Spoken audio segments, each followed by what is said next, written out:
하나님 말씀은 말라기 2장 17절부터 3장 5절까지의 말씀입니다. 구약성경 1329페이지, 구약성경 1329페이지 말라기 2장 17절부터 3장 5절까지의 말씀 찾으셨으면 제가 봉독하겠습니다. 너희가 말로 여호와를 괴롭게 하고도 이르기를 우리가 어떻게 여호와를 괴롭혀 드렸나이까 하는도다. 이는 너희가 말하기를 모든 악을 행하는 자는 여호와의 눈에 좋게 보이며 그에게 기쁨이 된다 하며 말하기를 정의 하나님이 어디 계시냐 함이니라.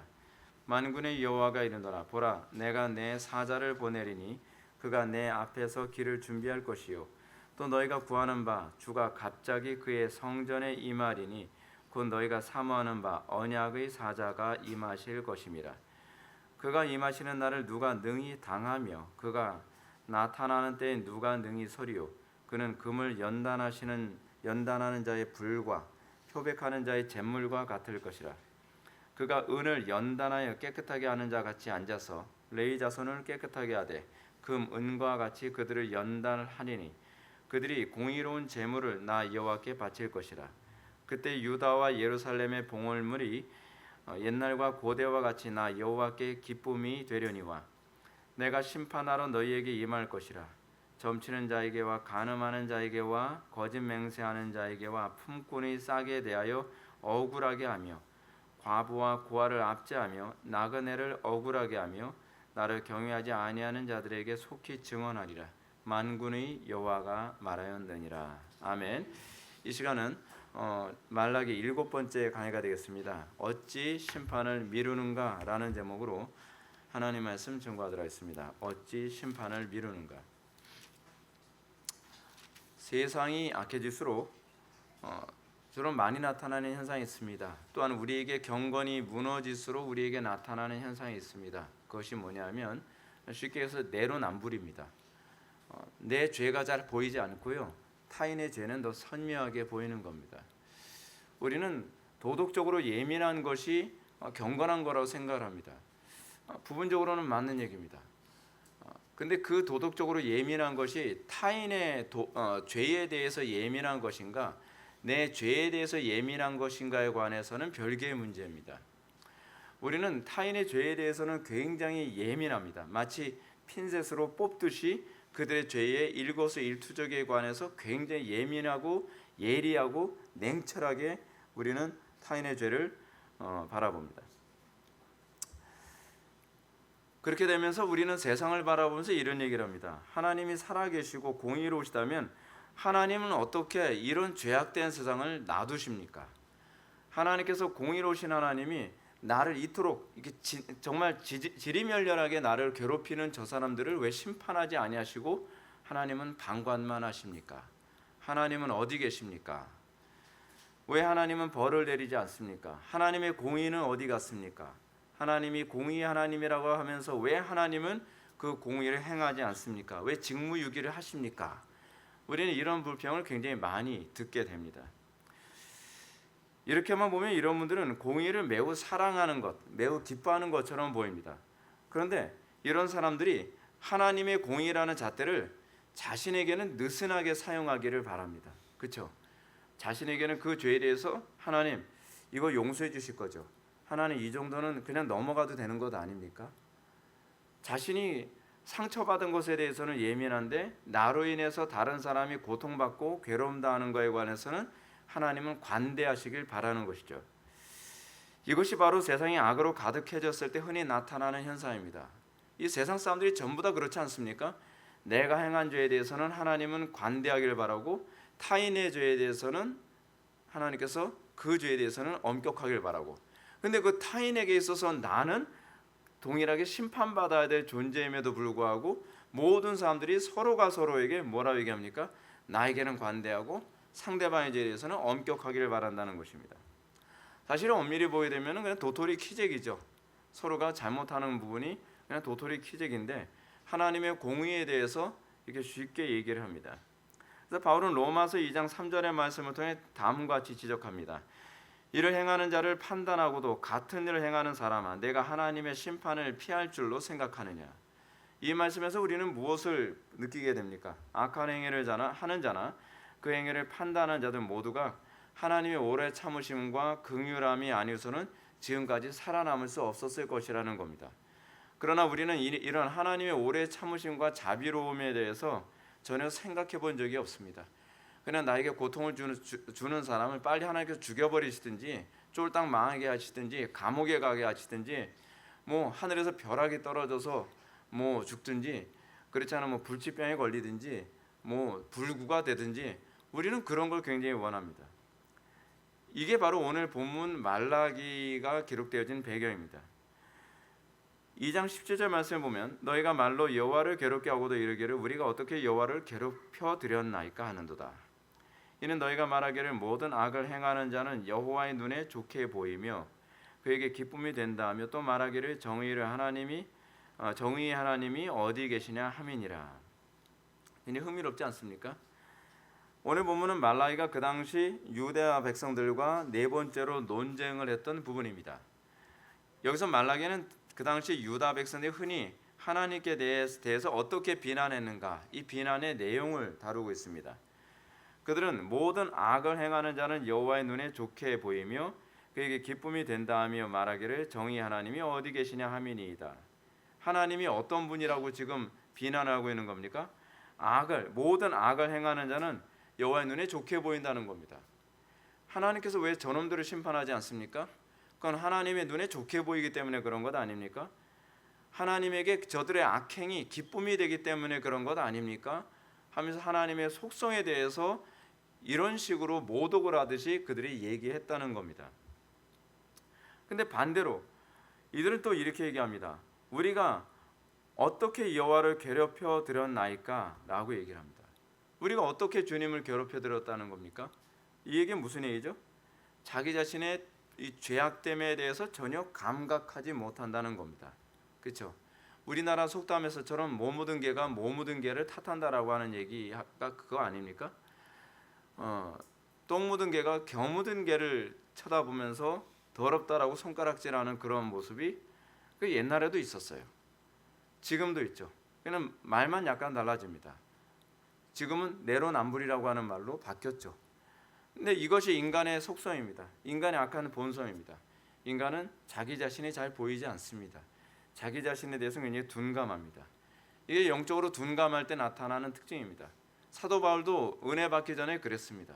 사도 바울은 율법을 조금만 어기더라도 아주 자기가 정의의 사도인 것처럼 칼을 들고 저놈들을 당장 죽여야 된다. 돌로 때려 죽여야 된다.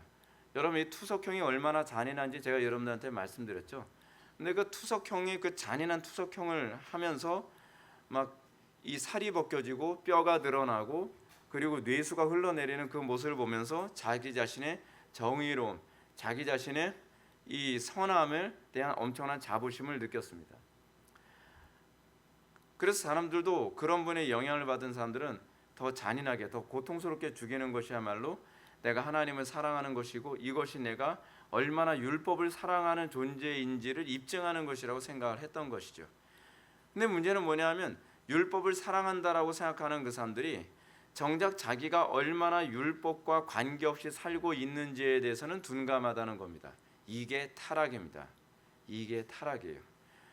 그 세상이 타락하면 타락할수록 점점 잔인해집니다. 우리나라 사회가 점점 그렇지 않나요? 점점 그렇습니다.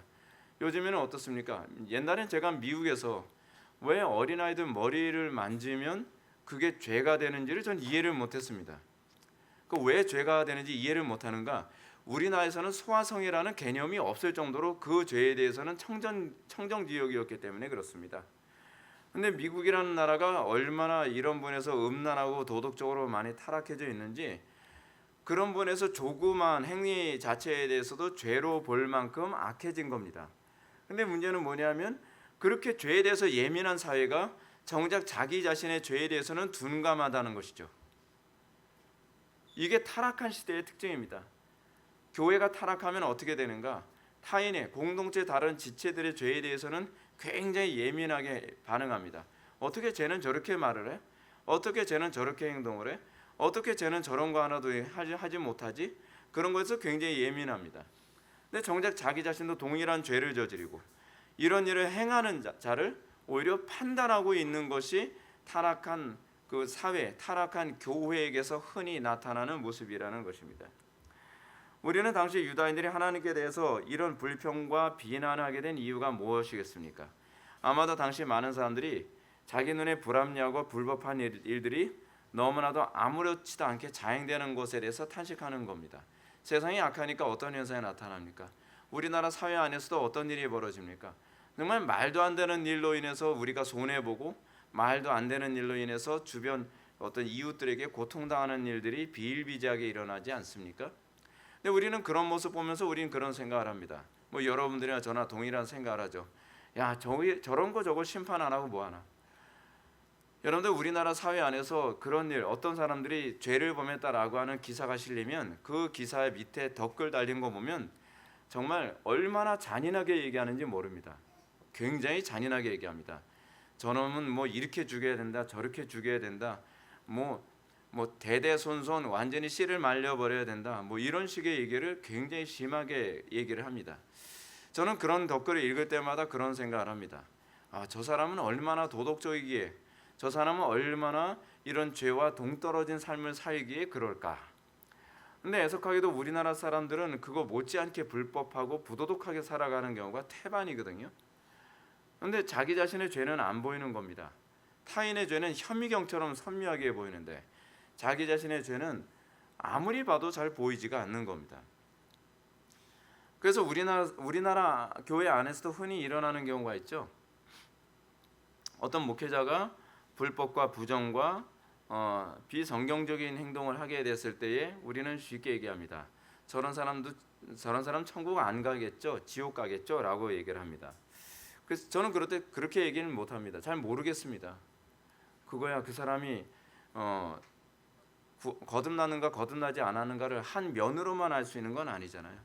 그러니까 어떤 분이 저한테 이런 얘기도 한 적이 있습니다. 목사님, 다윗은 지옥 갔겠죠? 그래요. 왜요? 그랬더니 우리아의 아내 밧세바를 범하고 우리아를 암살했잖아요. 저는 그렇게 생각 안 하는데요. 인간의 존재는 소위 죄를 억제케 하시는 하나님의 은총이 잠시라도 떠나면 얼마든지 잔인해질 수 있다는 것을 보여주는 단편적 사건에 불과합니다. 우리가 좀 점잖게 살고 우리가 좀 신사적으로 살고 우리가 좀 도덕적으로 살게 되는 것은 죄를 억제케 하시는 하나님의 은총이 좀 남아 있기 때문에 그런 것이지, 그 은총이 걷어가면 여러분들 못지 않을 겁니다. 그래서 제가 여러분한테 날마다 그러는 것 아니겠습니까? 제발 예배 대충 하지 마라. 여러분, 가인이 어디 살인을 해봐서 살인을 했겠습니까? 그렇지 않아요? 가인이야말로 최초의 살인자입니다. 근데 가인은 살인을 해본 적도 없을 뿐만 아니라 살인을 본 적도 없습니다. 살인이라는 개념 자체가 머리에 없는 사람입니다. 주검이라고 하는 걸 본 적이 없잖아요. 근데 그런 가인이 아벨을 죽입니다. 아벨을 죽이게 되어진 이유가 어디 있습니까? 예배에 실패했기 때문에, 하나님과의 관계가 깨지니까 그런 극악무도한 잔인한 행동이 가능했던 것이죠. 우리도 하나님의 은혜가 떠나서 우리가 과연 얼마나 도덕적으로 살 수 있을 거라고 자부합니까? 저는 간혹가다 그럽니다. 하나님의 진리의 말씀을 떠나고 하나님의 은혜를 멀리하면서 세상으로 나간 사람들을 보면 저 사람이 앞으로 어떻게 인생을 살게 될지가 끔찍하고 두렵게 여겨집니다. 우리는 다른 사람들의 죄, 저 사람이 천국 갔을까 지옥 갔을까, 저 사람이 구원받았을까 구원받지 못했을까, 솔로몬은 지옥 갔겠죠? 전 잘 모르겠습니다. 아합은 지옥 갔겠죠? 전 갔다고 생각을 합니다. 너무 뻔하니까. 근데 이 지옥 갔을까 천국 갔을까라고 하는 이 부분을 얘기하기 전에 왜 더 심각한 내 영혼의 문제에 대해서는 그런 질문을 안 던질까요? 그렇죠? 그 사람이 천국을 가든 지옥 가든 어떤 면에서는 여러분들하고 별로 상관이 없습니다. 진짜 상관이 있는 건 내 영혼의 문제거든요. 나는 과연 이런 상황에서 천국 갈 수 있을까? 내가 이런 삶을 살면서도 내가 하나님의 백성이라고 생각할 수 있을까라고 하는 고민은 잘 안 하면서 저 양반이 천국 갈까 봐 걱정하고 저 사람이 지옥 가지 않을까 봐 걱정을 하는, 그런 걱정을 하는 걸 보면은 참 인간의 한 존재는 어리석고 우둔하구나라는 생각을 하게 됩니다. 우리나라 사회 안에서 우리는 이런 부분이 굉장히 많이 보입니다. 우리나라 보게 되면은 힘없고 돈 없는 사람은 죄 없이 억울하게 감옥에 들어가고 그 4년 5년 살다가 나옵니다. 6.25 참전용사들이 또는 독립군 자손들이 세상에서 대우받지 못하고 힘겹게 살아가는 모습도 봅니다. 그리고 뇌물 받는 사람들은 별 어려움 당하지 않는데 꼿꼿하고 올곧게 살려고 하는 사람들은 죄도 없는데 억울하게 모함당해서 감옥에 가서 나오지도 못하는 경우도 굉장히 많습니다. 우리는 그런 경우 보면서 우리는 뭐라고 얘기합니까? 하나님의 공의를 의심하죠. 하나님의 공의를 의심하는 게 여러분 굉장한 불경입니다. 하나님이 살아계신다고 하면서 어떻게 저럴 수 있습니까? 하나님은 악인의 편이십니까? 오늘 본문이 그 얘기거든요. 하나님이 악인의 편이십니까? 그러니까 하나님께서는 악한 자들을 그 악행에 대해서 기뻐하시는 분은 아니십니까? 그 얘기 아닙니까? 그렇지 않다면 도대체 하나님이 왜 심판을 유보하시고 왜 저들을 진멸하지 아니하십니까?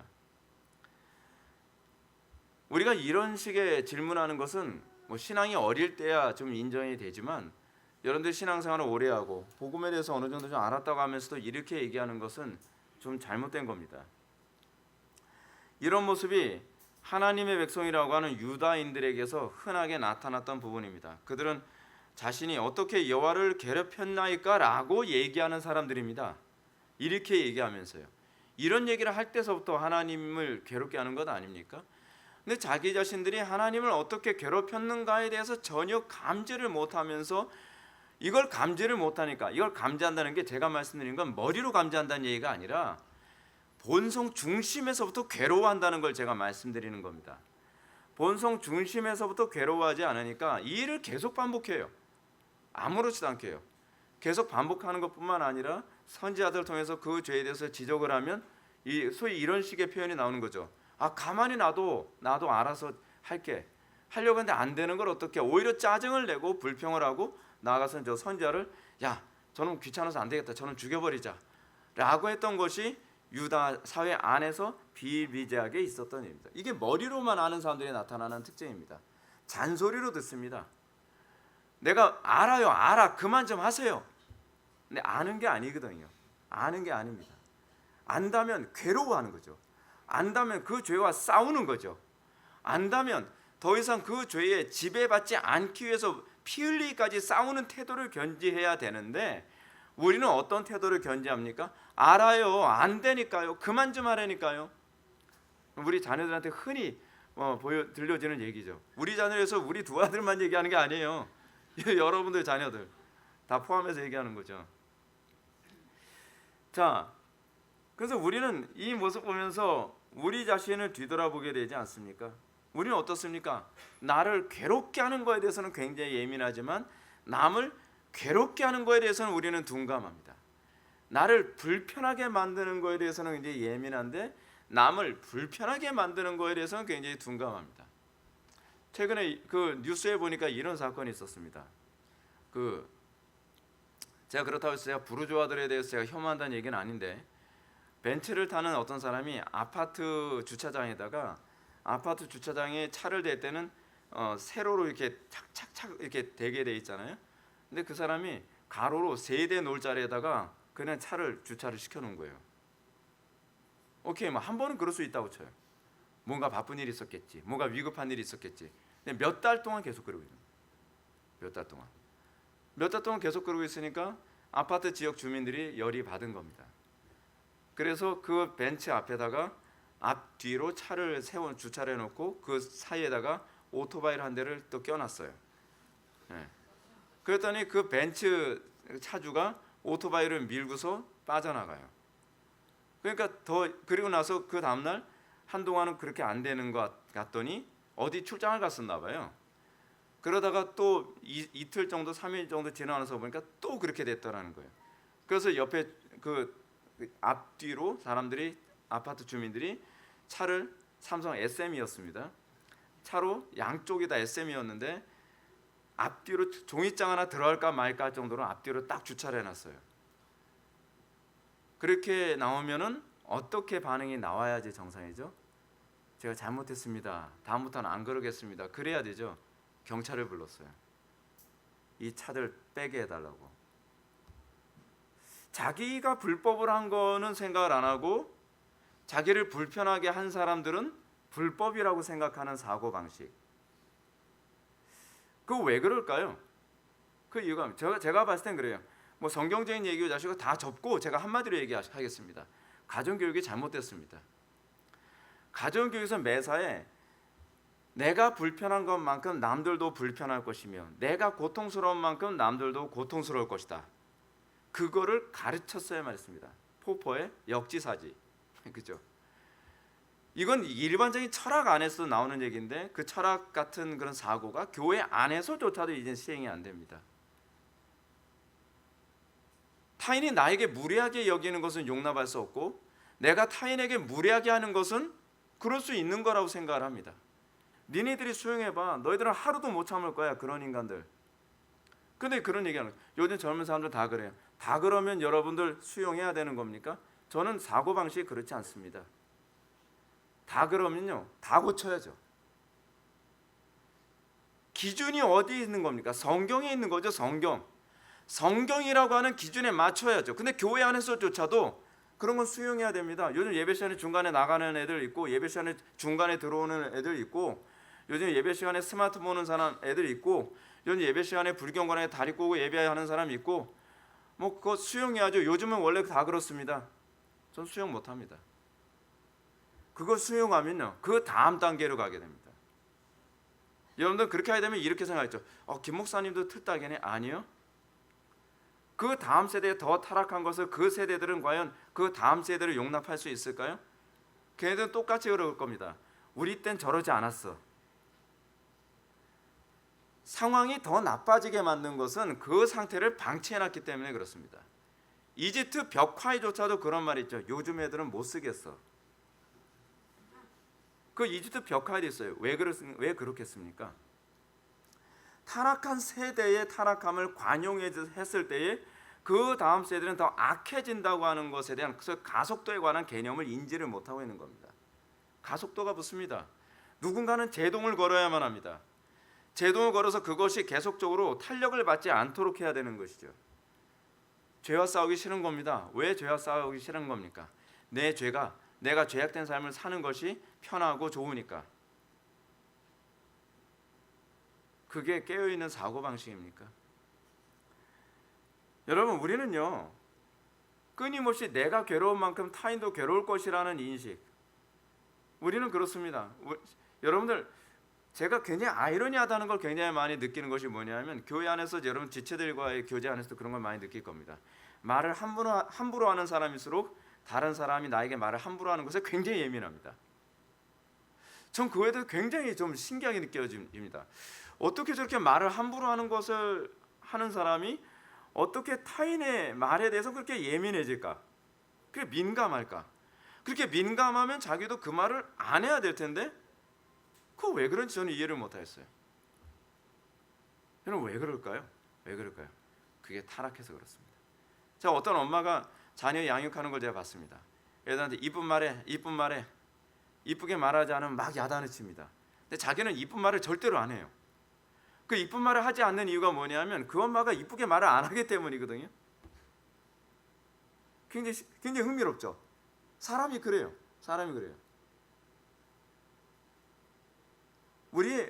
우리의 삶 가운데서 우리는 그렇지 않나요? 우리 눈에 거슬리는 것이 과연 내 것이 나의 삶에 그대로 나타나고 있지 않는가를 볼 수 있게 하시는 것, 그것이 은혜입니다. 바울은 그걸 알았습니다. 예수님을 만나고 나서 바울에게 느꼈던 것은 그 죄가 내 속에 다 있구나라는 걸 알게 된 겁니다. 경악하게 되지 않습니까? 시간이 지나면서 여러분들 그거 못 느낍니까? 저는 굉장히 많이 느낍니다. 저 사람이 저런 죄 저지를 때 그 죄가 내 속에도 있구나. 저 사람이 저 죄 저지를 때 그 죄가 내 속에도 있구나. 이렇게 점점 두려운 거예요. 그래서 제가 제일 두려운 게 뭐라 그랬습니까? 하나님하고 멀어지는 게 두려운 거예요. 저는 비겁한 사람들 보면 굉장히 두렵습니다. 왜냐하면 그 속에도 제 비겁함이 내재되어 있다는 걸 아니까. 어떤 사람이 거짓말하는 거 보면 저도 굉장히 두렵습니다. 왜냐하면 내 속에도 그 거짓말하고 싶어하는 욕구가 꿈틀거리고 있다는 걸 아니까요.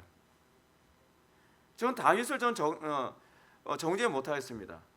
왜냐하면 다윗의 그 잔인함이 내 속에도 꿈틀거린다는 걸 알고 있으니까요. 그러니까 사도 바울이 그걸 보니까 그런 거죠. 난 죄인 중에 괴수입니다. 로버트 머레이 맥체인 목사님의 그 친구가 뭐라고 얘기했다고요? 자기를 통해서 부흥이 일어나니까 맥체인 목사님이 자네를 통해서 하나님께 쓰시는 하나님을 찬양하네. 그랬더니 맥체인 목사님의 그 친구가 맥체인 목사님의 편지를 받고 그렇게 답장을 썼잖아요. 친구여, 나는 두렵네. 하나님께서 나를 통해서 많은 죄인들을 회개하고 주께로 돌아오게 했지만 내 속은 여전히 용의 소굴이라네. 우리 속이 용의 소굴이라고 하는 것을 느끼게 되지 않나요? 다른 사람의 죄를 통해서 나의 죄를 보게 되지 않나요? 다른 사람의 불경건을 보면서 나의 불경건을 보게 되지 않나요? 다른 사람들이 죄에 노예된 모습을 보면서 내가 죄에 노예된 나의 모습을 보게 되지 않나요? 바리새인들은 그게 안 보였습니다. 바리새인들은 조그만 죄를 저지르면 그 사람들에 대해서 단호하고 냉정하게 처리를 했습니다. 가늠하다 현장에 붙잡힌 여자였으면 돌로 때려 죽이라고 단호하게 얘기하는 사람들이 바리새인들이었습니다. 바리새인들은 자기 자신들은 죄의 노예가 아니라고 생각을 했었습니다. 근데 예수님께서 진리를 알지니 진리가 너희를 자유롭게 하리라 라고 하는 말씀을 하니까 뭐라고 얘기합니까? 우리가 다른 사람의 종이 된 적이 없거늘 우리를 보고 왜 자유케 되리라고 얘기하느냐 라고 얘기합니다. 내가 자유인이라고 생각하고 내가 한 번도 종된 적이 없다고 생각한다면 그 사람이야말로 종입니다. 그 사람이야말로 노예입니다. 내가 본다고 하니 맹인이로다. 우리가 뭔가 보고 있다고 생각합니까? 이게 항상 하수들에게 나타나는 특징이 아닙니까? 운동 조금 시작했을 때 맨날 밖에 나면 얻어 터질 짓을 골라서 하는 아이들에게 흔히 나타나는 것 아니겠습니까? 나는 이제는 이 운동 꽤 잘한다라고 생각하는, 뭔가 보고 있다고 생각을 하고 있는, 네가 보고 있다고 생각하니 나가면 맞아 터질 상이로다. 그게 우리 자신을 통해서 알아야만 하는 부분이죠. 물론 그렇다고 해서 여러분들이 타인의 죄에 대해서 분노하지 말라는 얘기가 아닙니다. 분노해야만 합니다. 그 분노가 우리로 하여금 그 불법과 싸우게 만드는 원동력으로 작용을 하죠. 근데 문제는 그 분노가 타인의 죄에 대한 것보다 내 속에는 죄에 대해서 더 끌어올라야 정상이라는 사실입니다. 그것이 적어도 그리스도죠. 내 속에는 죄와 내 속에는 불법과 내 속에는 거짓됨과 내 속에는 그 사악함을 전혀 볼 줄 모르면서 타인의 죄에 대해서만 분노하는 것이야말로 위선자죠. 그게 위선자입니다. 저는 우리나라 정치권을 보면은 그 위선에 정말 너무 속이 터질 것 같습니다. 타인의 죄, 타인의 불법, 타인의 이 사악함에 관해서는 얼마나 핀셋으로 뽑아내듯이 얼마나 잔인하게 그렇게 얘기합니까? 정작 자기 자신의 죄에 대해서는 끊임없이 합리화시키죠. 끊임없이.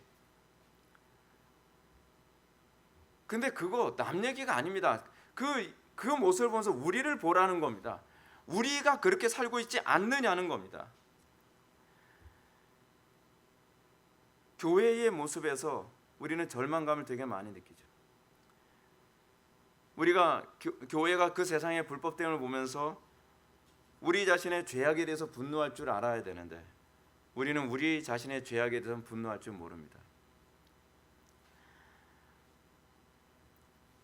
우리는 이 모습이 이 악한 세대의 전형적인 특징이라는 것을 보게 되고 그 모습과 내 모습에서 구별됨이 없다는 것에서 우리는 분노할 수 있어야 되고 탄식이 나와야만 합니다. 이 탄식은요, 그래서 다른 사람의 죄에 대해서는 그 죄가 아니라 그 죄인에 대해서는 긍휼히 여기는 태도를 견지하게 됩니다. 왜냐하면 내 속에 있는 죄를 통해서 내가 죄의 노예라는 것을 발견해야 되고, 그래서 그 죄의 노예 노릇하는 사람을 보면서 그가 노예라는 것에 대한 안타까움을 느끼는 거죠. 한 가정을 집단 살해했던 그 살인자가 있지 않았습니까? 우리는 그 사람에게서 잔인한 행동을 봅니까? 그 사람이 그 죄의 노예된 모습을 봅니까? 그 사람이 많은 사람들을 그 분노와 증오와 미움의 노예가 돼서 한순간에 온 가족들을 다 죽이고 나서 붙잡혀서 쇠고랑 차고 감옥에 들어가는 그 모습에서 우리는 무조건 분노만 해야 될까요? 우리는 그 속에서 그 노예됨에 대한 긍휼히 여기는을 또 보게 되는 것 아닙니까? 제가 성경 구절을 묵상하면서 이 구절을 다시 한번 묵상하게 됐습니다. 악을 악으로 갚지 말고 선으로 악을 이기라. 도대체 이게 무슨 말씀입니까? 악을 악으로 갚으라는 얘기는요, 악한 자는 악의 노예가 된 상태라고 한다면 너도 악한 자처럼 악의 노예가 돼서 그 악을 악으로 갚으려 하지 말라는 얘기입니다. 사랑으로 악을 이기라고 하는 것은 자유인이 악한 자를 이기는 방법이라는 얘기입니다. 악한 자를 이기지 말라는 얘기 아닙니다. 악한 자를 이기되 사랑을 품고 악한 자를 이길 때 우리는 노예로서 이기는 것이 아니라, 노예로서 노예를 이기는 것이 아니라 자유인으로서 노예를 이길 수 있는 그 길이 열리게 된다는 얘기입니다. 그것이 신자들이 걸어가는 방식입니다. 우리가 마음속에 이 동일한 악을 품고 있고, 그리고 그 악의 동일한 노예된 상태에서 그 사람들을 증오하고 미워한다면 우리는 그들이 심판을 받을 때에 동일한 심판을 받게 될 것입니다. 우리는 그들만 심판을 받을 것이라고 생각하지만 우리도 그들이 심판받을 때 동일한 심판을 받겠죠. 그렇죠? 마치 부동산 투기하는 사람들을 다 그 감옥에 쳐넣지 않고 뭐하나 라고 하는데 자기도 부동산 투기를 하고 있다면 어떻게 되는 거예요? 그래도 저는 한 50평, 100평 정도밖에 투기 안 했어요. 저렇게 1000평, 10,000평 그런 투기하는 놈들하고 똑같이 취급하면 어떡합니까? 근데 똑같이 취급은 안 하겠지만 범죄 유형은 똑같지 않나요? 그러면서 우리는 뭐라고 얘기합니까? 나보다 많이 해먹은 놈들을 심판해야지 왜 나 같은 놈까지 같이. 아니, 공의가 그런 거예요. 공의가 저놈을 심판한다면 이놈도 같이 심판해야 되는 거죠. 그렇죠? 그렇기 때문에 예수님께서 마태복음 6장 15절에서 얘기하는 거죠. 너희가 사람의 잘못을 용서하지 아니하면 너희 아버지께서도 너희의 잘못을 용서하지 아니하시리라. 그 용서에 관한 얘기가 무엇과 관련을 맺고 있는 겁니까? 동일한 마음을 품고 있기 때문에 그런 겁니다. 그러므로 3장 1절과 2절 말씀은 하나님께서 악인을 심판하지 않고 그들의 악을 방치해놓고 계신다고 비난하는 유대인들에게 너희도 그 심판을 결코 피할 수 없을 거라는 것을 다음과 같이 경고하십니다. 3장 1절 말씀부터 먼저 보시겠습니다. 만군의 여호와가 이르노라. 보라, 내가 내 사자를 보내리니 그가 내 앞에서 길을 준비할 것이요 또 너희가 구하는 바 주가 갑자기 그의 성전에 임하시리니 곧 너희가 사모하는 바 언약의 사자가 임하실 것이라. 하나님께서는 자신의 속성과 성품을 악평하며 악행하는 자는 여호와의 눈에 선이 보이며 그에게 기쁨이 된다 하며 또 말하기를 공의의 하나님이 어디 계시냐라고 하는 그 말에 대해서 너희들 소원대로 심판을 감행해 줄 것임을 말씀하십니다. 그들이 원하는 대로 하나님의 심판이 임하게 될 때 그들은 자신들이 원하는 그 심판이 그들에게만이 아니라 너희들에게도 임하게 될 것이라고 말씀하고 계시는 겁니다. 여러분, 우리는 죄인들하고 싸워야만 합니다. 그런데 우리는 그 죄인들하고 싸울 때 그들이 죄의 노예로부터 해방되기를 열망하는 마음으로 싸워야만 합니다. 그들이 그 죄에 빠지는 이유는 그들이 죄의 노예가 됐기 때문입니다. 그래서 우리는 죄는 미워하되 죄인은 미워하지 말라는 그 말을 좀 더 분명하게 이해하게 되는 거죠. 결국 그도 피해자입니다. 죄의 피해자. 죄를 짓고 그들도 심판을 받게 되겠죠. 주님은 말라기를 통해서 말씀하시기를 너희가 그토록 공의로 심판하시는 하나님의 속성을 보기 원한다면 내가 내 사자를 보내겠다라고 단호하게 말씀하십니다. 심판자를 보내시겠다는 거죠. 그리고 그 사자는 그들이 사모하는 바 언약의 사자입니다. 그 언약이 어떤 언약입니까? 죄에 대해서 심판하시겠다고 하는 그 언약을 성취하는 사자죠. 여기서 내 사자를 보내리니 라고 한 사람은 흥미롭게도 신약성경에서 어떻게 이루어질까요? 신약성경에서요. 세례 요한으로 등장하게 됩니다. 그 언약의 성취가 세례 요한이었습니다. 근데 세례 요한이 유다 공동체 안에서 호련에 나타나서 이스라엘에게 하나님의 나라가 옴을 선포하고 회개를 종료하는데 누구에게 회개를 종료합니까? 이방인들이 아닙니다. 유태인들입니다. 바리새인들, 서기관들, 사두개인들, 율법사들을 향해서 독사의 자식들이라고 회개를 선포합니다. 흥미롭지 않나요? 하나님께서 여호와의 사자를 보낸다고 보냈는데 이방인들에게 심판을 경고하는 사자가 아니라 유대인들에게 심판을 경고하는 사자로 보내신 겁니다. 그게 세례 요한이에요. 왜냐하면 세례 요한이 회개하라고 외치는 대상들이 다른 사람을 율법으로 정죄하기 좋아했던 이 사람들이기 때문인 거죠. 그래서 마태복음 7장 3절 보면 요한이 많은 바리새인과 사두개인들이 세례 베푸는데 오는 것을 보고 이르시되 독사의 자식들아 누가 너희를 가르쳐 임박한 진노를 피하라 하더냐라고 얘기합니다. 그 임박한 진노, 그들은 저 이방인들을 심판해 달라고 여호와 하나님께 맨날 애타게 기도했는데 하나님께서는 너희들에게 임박한 진노가 가까이 왔다라고 얘기하고 있다는 겁니다.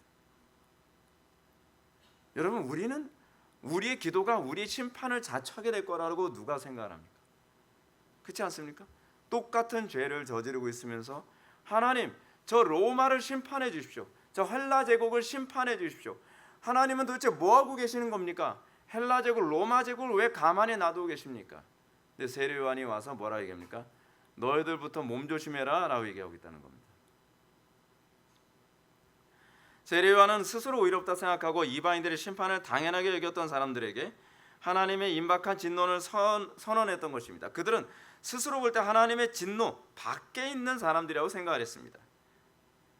그래서 그들은 자신들은 마치 그 요나서처럼 말이에요. 저들이 심판을 당하면 우리는 팔짱 끼면서 웃으면서 볼 수 있을 것이라고 생각했던 사람들이었습니다. 그런데 하나님께서는 너희들부터 진노를 받게 될 것이고 너희들부터 이방인들의 조롱거리가 될 것이다라고 말씀하고 계시는 겁니다. 얼마나 끔찍합니까? 그러므로 이제는 죄인들의 불법과 죄악을 오래 참으시는 하나님의 인격과 속성에 비난하던 유대인들을 향해서 하나님의 심판을 결코 피하지 못할 것임을 2절에서 다음과 같이 경고합니다. 그가 임하시는 날을 누가 당하며 그가 나타나는 날에 누가 능히 서리요. 그는 금을 연단하는 자의 불과 표백하는 자의 잿물과 같을 것이라. 하나님의 심판은 정확할 것이고 하나님의 심판은 아무도 피하지 못할 것입니다. 하나님의 심판은 깨끗이 소멸될 것입니다. 하나님의 심판은 우리가 더디다고 생각하는 것처럼 그렇게 더디지도 않을 것입니다.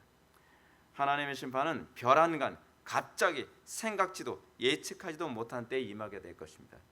주의 임하는 날이 그렇게 될 것입니다.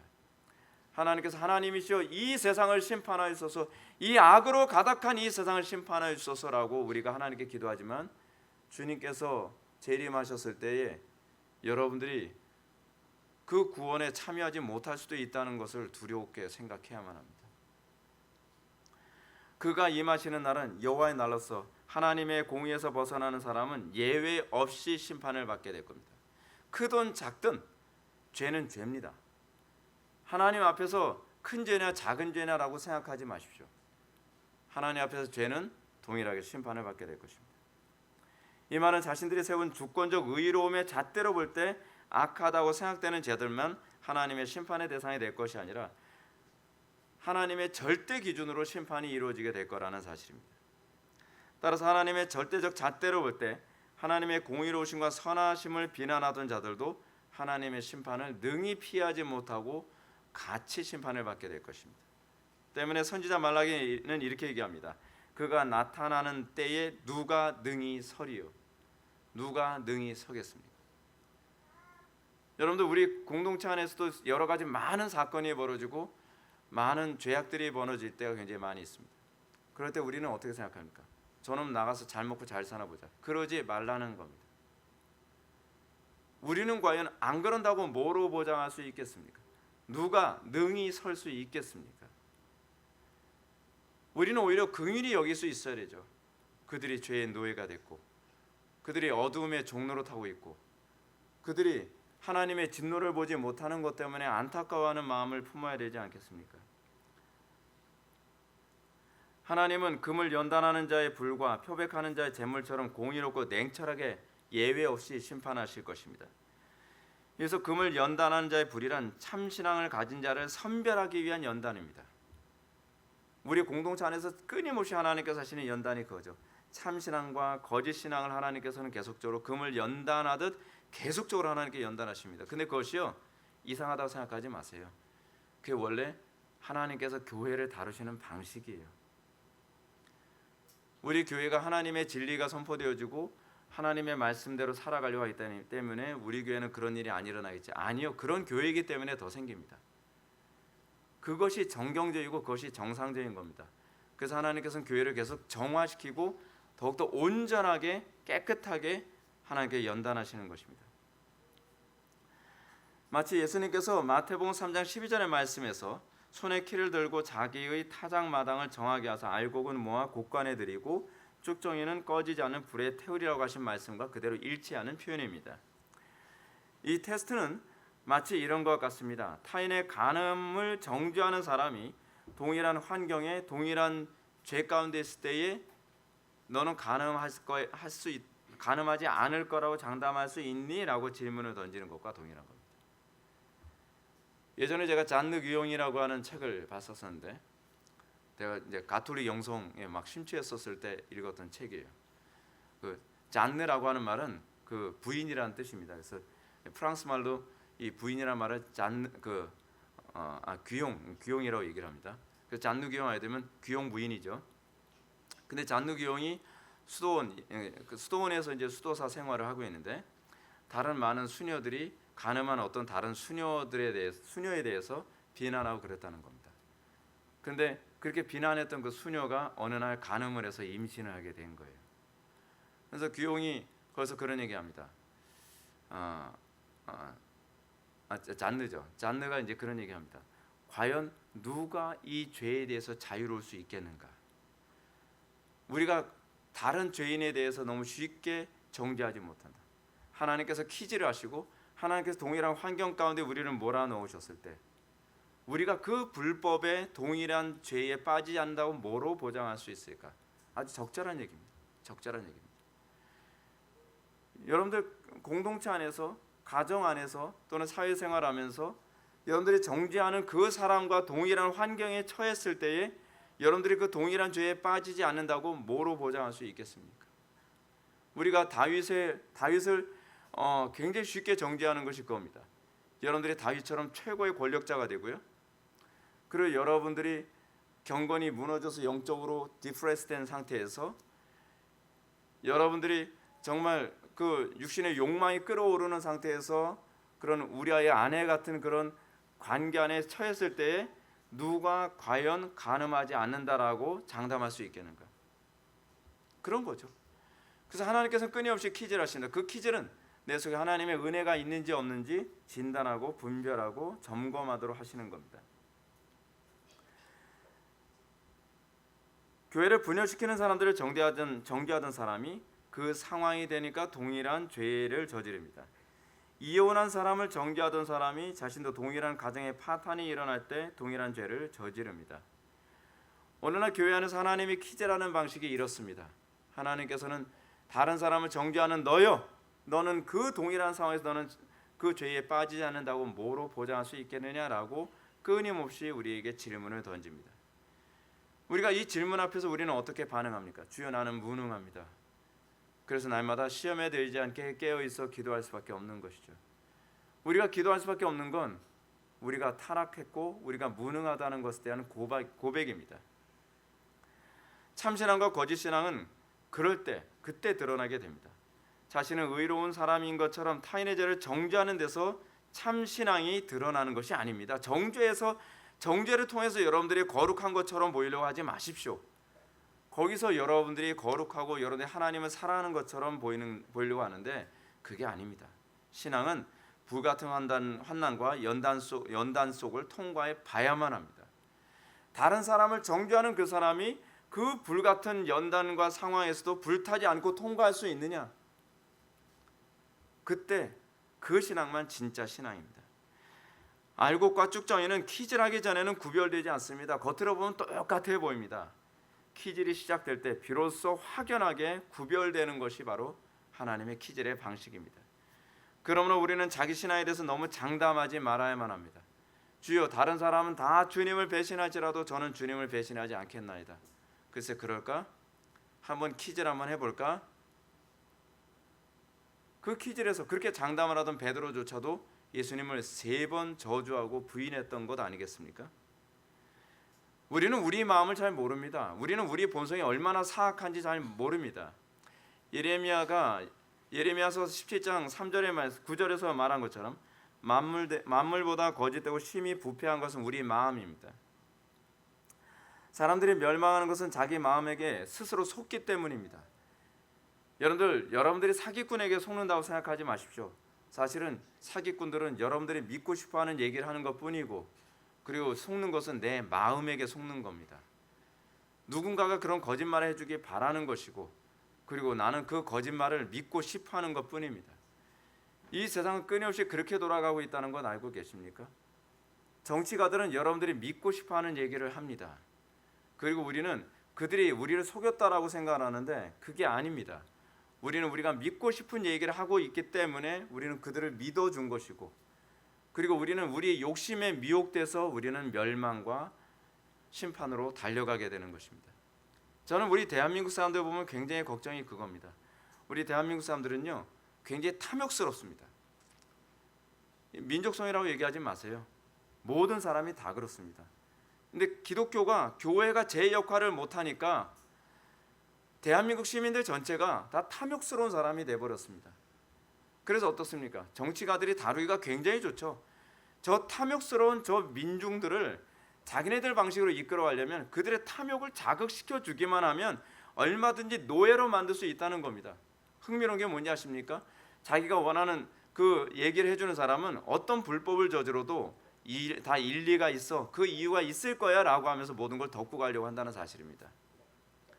자기가 원하는 얘기를 해주지 않는 사람은 전혀 이해하려 들지 않습니다. 여러분, 근데 그게 교회 안에서 흔히 일어나고 있다는 거 여러분 알고 계십니까? 타락한 목회자가 온갖 부정과 부패와 불법을 아무리 저질러도 사람들이 믿고 싶어하는 것, 사람들이 원하는 얘기를 해줄 때 그 목회자를 이해해줘야 된다고 얘기합니다. 여러분, 그게 납득이 될 수 있습니까? 근데 납득이 된다 그럽니다. 왜냐하면 그들은 내가 믿고 싶어 하는 얘기를 저 사람이 해주고 있기 때문에 그렇습니다. 우리 속에 그게 있습니다. 왜 선지자들을 돌로 때려 죽였겠습니까? 왜 예레미야를 죽였겠습니까? 왜 이사야를 톱으로 썰어 죽이는 일에 사람들이 아무도 그걸 막지 않았겠습니까? 그 이유는 선지자들은 자기가 원하는 얘기를 해주는 사람들이 아니기 때문에 그렇습니다. 예레미야 시대 때 거짓 선지자들이 했던 얘기가 뭡니까? 그 이스라엘 백성들이 다 듣고 싶어하는 얘기를 했던 것이 거짓 선지자들 아닙니까? 절대로 바벨론에게 멸망당하지 않을 것이다. 우리가 싸우면 바벨론을 이길 것이다. 여호와 하나님께서 철장으로 이 바벨론의 권세를 깨뜨릴 것이다. 야, 얼마나 통쾌하고 얼마나 믿고 싶은 얘기입니까? 그렇지 않습니까? 그 믿고 싶은 얘기를 계속하는 거죠. 소위 국뽕으로 계속 얘기하는 거예요. 국뽕으로 계속 얘기해주면 우리는 뭐 바벨론이고 뭐 바벨론과 이집트의 연합군이고 다 이길 수 있는 거예요. 바벨론과 이집트와 아스로가 연합을 해도 이 코딱지만한, 죄송한 표현, 이 코딱지만한 이 이스라엘도 다 때려부숴 이길 수 있을 거라 생각해요. 그래서 뭐라 그래? 그걸 믿음이라고 얘기하는 거예요. 우린 믿는다. 여호와께서 우리에게 승리를 주실 것이다. 그럴까요? 물론 하나님은 하실 수 있죠. 근데 하나님께서는 너희들의 죄악부터 돌아보고 얘기해라고 얘기하는 거죠. 근데 우리는 내가 믿고 싶은 거에만 귀를 기울여요. 그러다 보니까 예레미야가 바벨론에게 항복하는 것이 하나님의 뜻입니다.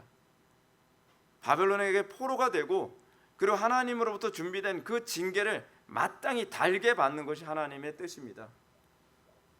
받아들였겠습니까? 안 받아들이죠. 왜요? 믿고 싶지 않으니까. 단 한 사람도 예레미야 말을 믿지 않았습니다.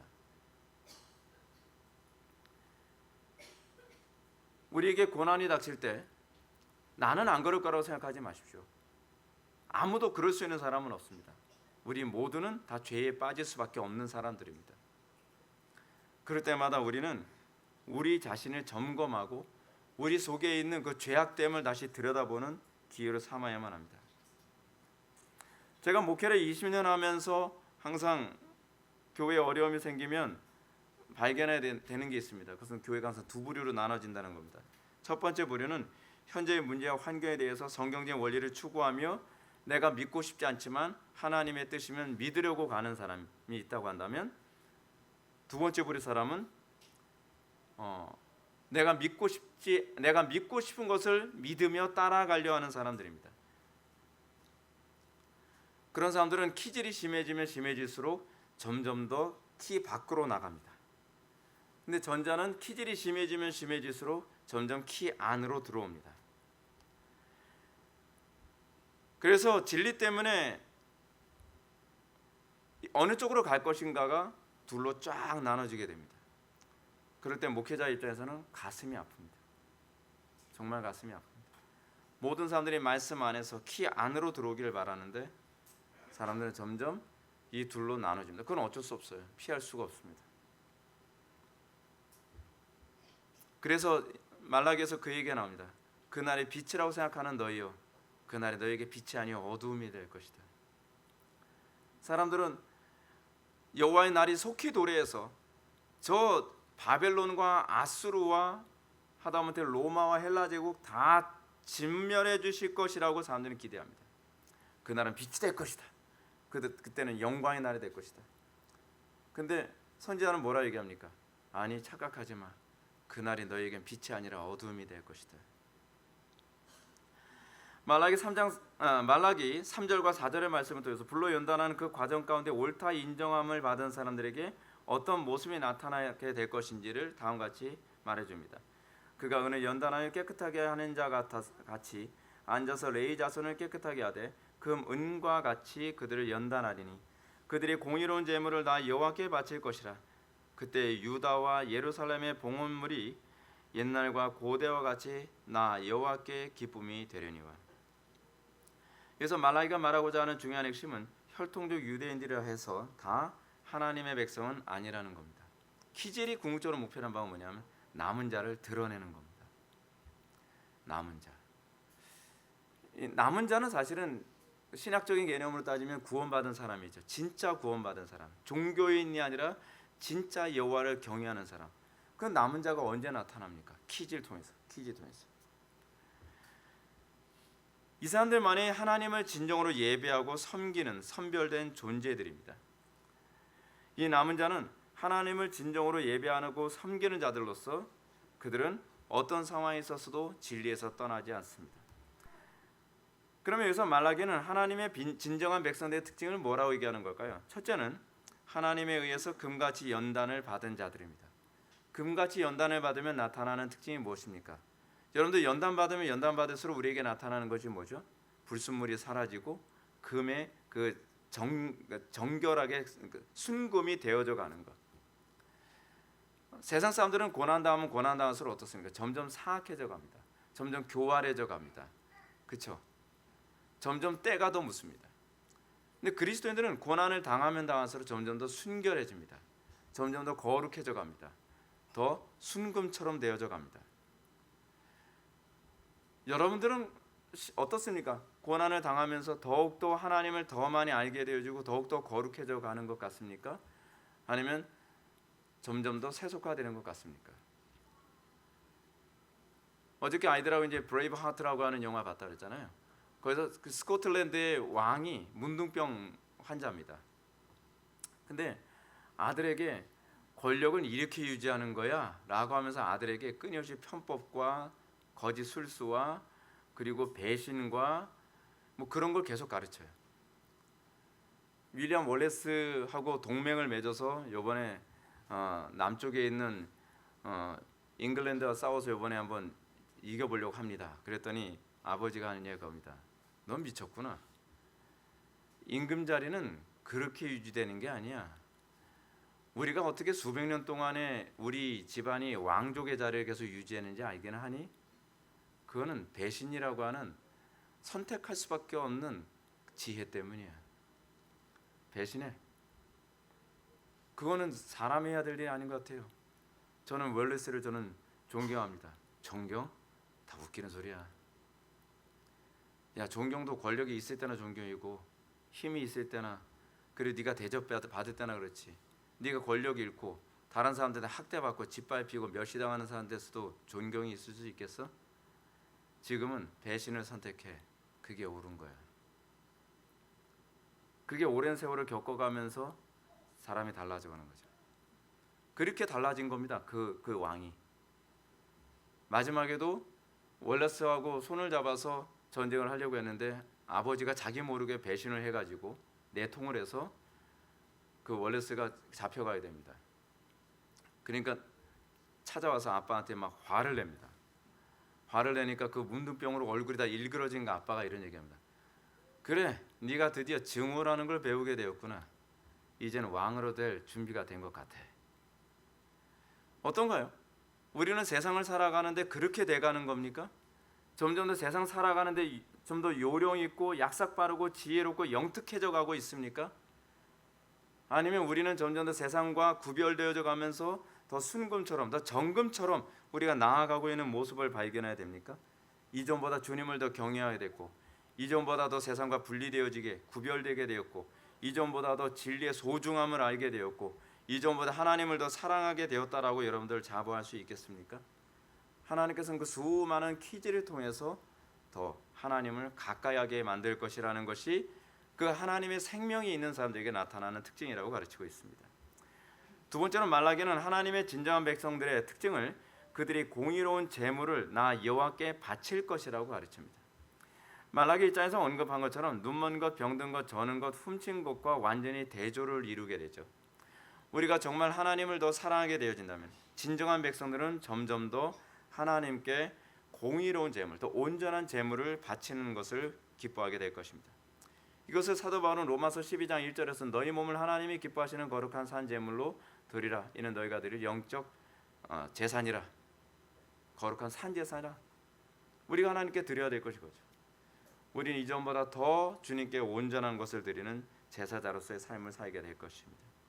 세 번째로 말라기는 하나님의 진정한 백성, 즉 남은 자를 얘기합니다. 이 진정한 백성들의 특징을 유다와 예루살렘의 봉헌물이 옛날과 고대와 같이 나 여호와께 기쁨이 되려니와 라고 말합니다. 그들의 삶은 하나님을 기쁘시게 해드리는 삶이 될 것입니다. 이전에 우리의 삶은 어떻습니까? 우리는 나를 기쁘게 하고 나를 행복하게 하고 나를 풍요롭게 하고, 이 나라고 하는 말을 제가 이렇게 표현할게요. 내 육신의 타락한 본성을 만족시켜가며 살아가는 것. 신약적 개념으로 따진다면, 그렇죠?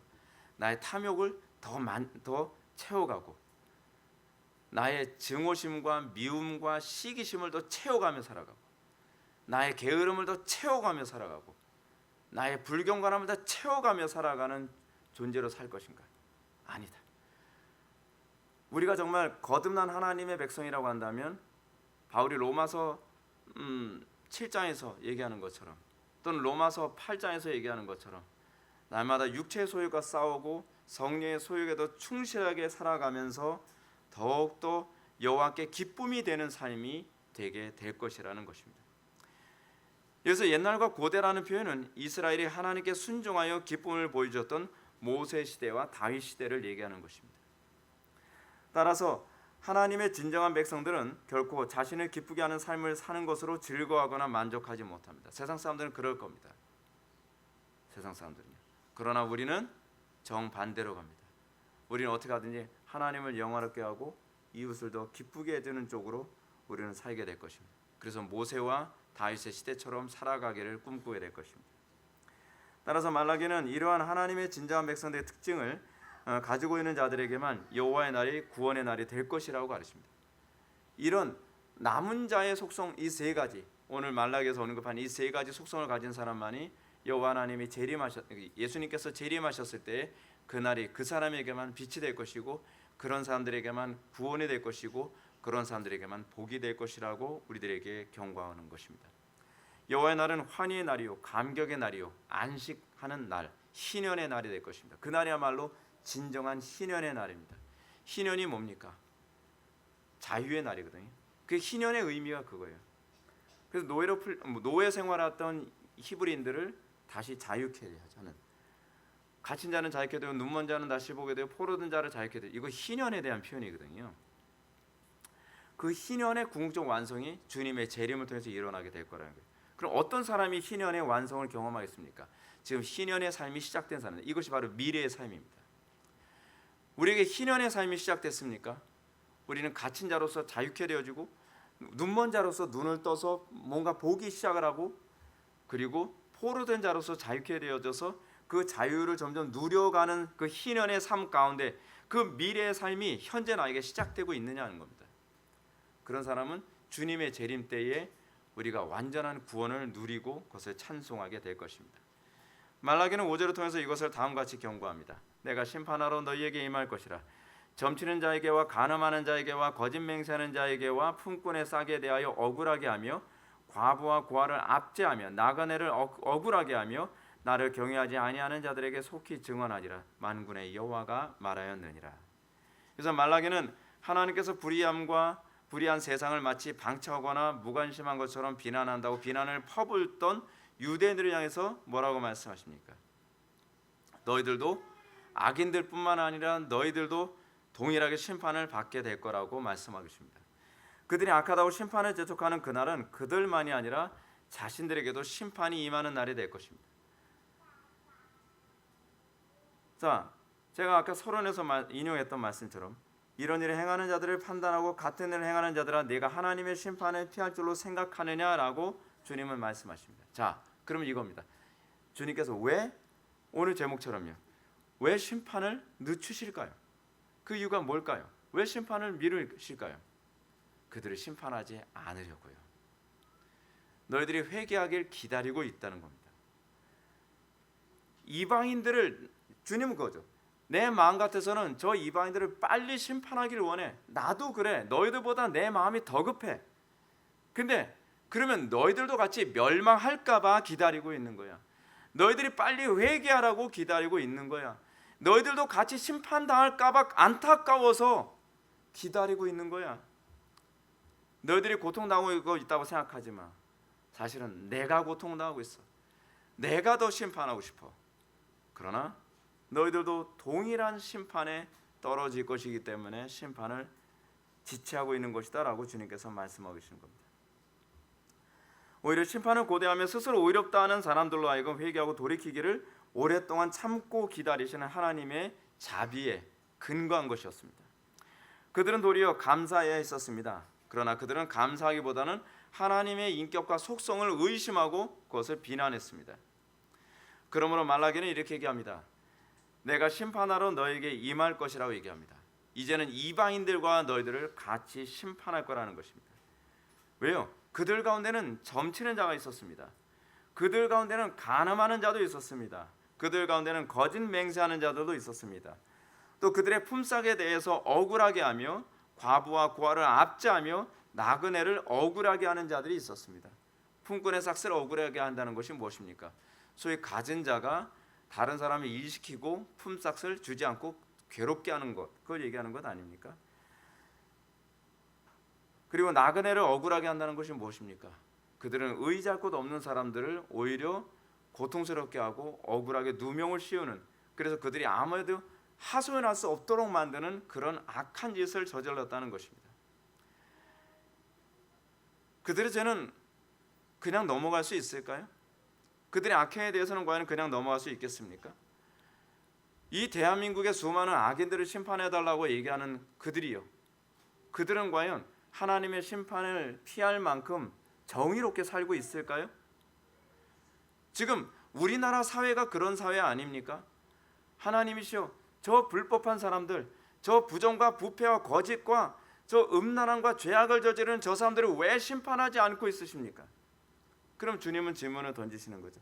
너희들은 그런 좀 정당하니? 너희들은 그들보다 좀 낫다고 생각하니? 너희들에게서 또 동일한 죄악이 나오고 있지 않니? 많은 사람들이 그런 얘기합니다. 대한민국이 망하지 않는 건 참 신기하다, 불가사의한 일이다 라고 얘기합니다. 전 세계 사람들이 다 그렇게 봅니다. 그런데 우리나라가 망하지 않는 이유가 무엇일까요? 회개하라고 기다려주시는 하나님의 은혜입니다. 우리가 좀 의롭기 때문이 아닙니다. 다른 나라보다 의롭기 때문에 우리나라가 여전히 경제나 이 안보나 이게 계속 유지되고 있는 게 아닙니다. 하나님의 긍휼하심과 자비심 때문에 그렇습니다. 우리가 진정으로 하나님의 은혜와 긍휼을 받고 그리고 하나님의 크고 두려운 심판이 시작됐을 때에 그 심판으로부터 우리가 안전하려면 우리에게 나타나야 되는 것은 내가 죄인이라는 것을 깨닫고 나부터 죄에서 회개하는 겁니다. 돌이키는 것입니다. 그들의 죄보다 내 속의 죄가 더 큽니다라는 것을 깨닫게 되는 것입니다. 베드로처럼 주여 나를 떠나소서 나는 죄인으로소이다 라고 하는 이 고백이 있는 사람, 그래서 온전히 하나님의 크고 두려운 진노 가운데에 나도 동일하게 떨어질 수밖에 없는 존재라는 자각, 그것 때문에 더 그리스도를 붙잡을 수밖에 없고 내가 더 이상 죄의 노예로 살지 아니하고 그 죄와 싸우기를 피 흘리기까지 싸우는 열매를 나에게 확인할 수 없다면 여러분들도 그 심판 때에 같이 참여할 수밖에 없을 것입니다. 여러분들이 그 죄인됨에 대한 자각이 있어지는 놀라운 은혜가 부어지기를 바랍니다. 날마다 죄와 싸우되 피 흘리기까지 싸우는 그 은혜가 여러분들에게 부어지기를 원합니다. 그리고 더 나아가 죄인들을 혐오하기보다는 죄를 혐오할 줄 알고 그리고 그 죄인들을 긍휼히 여기며 그들이 그 죄로부터 자유케 되어지기를 주여 내가 어떻게 헌신하기를 원하나이까, 내가 어떻게 그 죄인들을 그 자유의 길로, 진리의 길로, 생명의 길로, 그리고 그리스도의 길로 인도할 수 있겠습니까? 라고 고민할 줄 아는 저와 여러분들 되기를 주님의 이름으로 축원합니다. 기도하시겠습니다. 사랑이 많으신 하나님, 이 악하고 음란한 세대를 보면서 우리가 정말 두려워하게 됩니다. 그들의 심판이 나의 심판이 될 수도 있다는 것을 다시 두려워하게 됩니다. 우리부터 회개하고 죄에서 돌이키게 하여 주시고 죄인들을 볼 때에 그 죄악을 혐오하고 분노하지만 그 죄인들을 향해서는 불쌍히 여기고 긍휼히 여길 수 있는 마음을 허락하여 주옵소서. 아울러 우리 속에 동일한 죄악이 있음을 깨닫고 두려워하며 우리가 죄와 싸울 수 있게 하여 주옵소서. 예수님의 거룩하신 이름으로 기도하옵나이다. 아멘.